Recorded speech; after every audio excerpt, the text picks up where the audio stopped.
If you are struggling to reach a major goal, the problem might not be a lack of effort. It might be the intensity of your desire. There is a specific threshold where wanting something too much begins to push the objective further away. Most productivity frameworks tell you to double down, visualize the win, hustle harder, and force reality to bend to your will.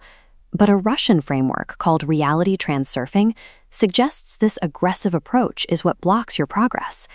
The framework was authored by Vadim Zeland, a former Soviet quantum physicist who remains a ghost. He refuses interviews, hides his face, and has no marketing budget. Yet his work has been translated into 20 languages through word of mouth alone. This surge in interest coincides with a growing sense of digital exhaustion. In an era where AI and algorithms seem to dictate our choices, Zeland's ideas offer a way to reclaim personal agency from systems that feel beyond our control.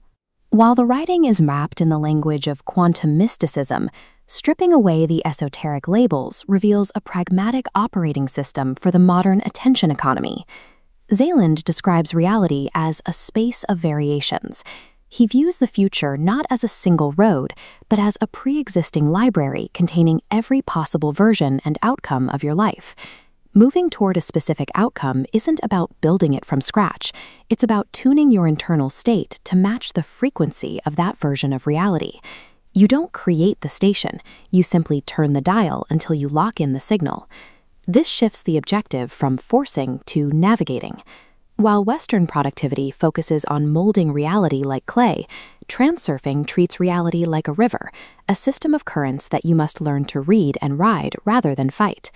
Adopting this perspective removes the burden of total control. For entrepreneurs and creatives, viewing the world as a series of navigable paths rather than a wall to be broken through significantly reduces the psychological friction that leads to burnout. To navigate effectively, you have to identify the pendulums. Zeland defines these as metaphysical structures created when large groups of people think and feel in the same pattern. These systems sustain themselves by harvesting the collective emotional energy of their participants. Once a pendulum gains enough momentum, its only goal is self-preservation. It manipulates the emotions and actions of individuals to ensure they keep feeding it their attention, regardless of whether that participation serves the individual's interests. This mirrors the mechanics of the modern attention economy. A social media algorithm, for instance, functions as a pendulum by identifying which topics trigger the most intense emotional responses and then amplifying them to ensure the network stays engaged and the energy keeps flowing. The trap lies in the fact that pendulums feed on all emotion, not just support. If you are furiously arguing against a movement or a platform, you are still providing the energy it needs to grow. Fighting the system is just another way of being controlled by it. Reclaiming your autonomy requires a tactical withdrawal. You have to identify which systems are currently harvesting your emotional energy and consciously stop your participation, effectively starving the pendulum of your attention.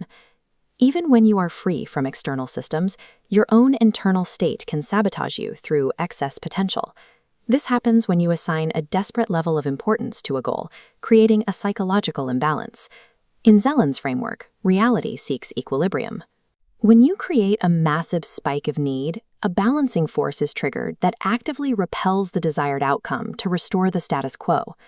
This manifests in observable behavior.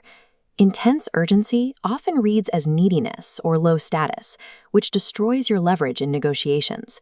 The person who feels they must have the job is usually the one who creates the most friction during the interview. This chart shows the correlation between cortisol and performance. As the perceived importance of a task spikes, stress hormones flood the system and decision quality drops. You are literally less capable of achieving a goal when you are obsessed with the necessity of winning. Lowering the perceived importance of your goals allows you to maintain the calm required for high-stakes execution. You become more effective the moment you stop needing to be. Vadim Zeland's claims about quantum physics do not hold up to scientific scrutiny, and his pendulums cannot be measured in a lab. However, the utility of a metaphor isn't found in its literal truth, but in its results. If viewing an algorithm as a pendulum helps you stop doom scrolling, the model has done its job. Transurfing serves as a toolkit for ending the compulsive overinvestment in outcomes we cannot control. It provides a structured way to opt out of the hustle addiction and social comparison that are engineered into our daily lives. Every system you interact with is making a claim on your energy. Look at your own ambitions and your digital habits.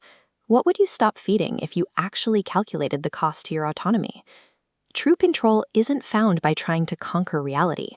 It is found by quietly starving the systems that feed on your desperation and learning to navigate the paths that are already open to you.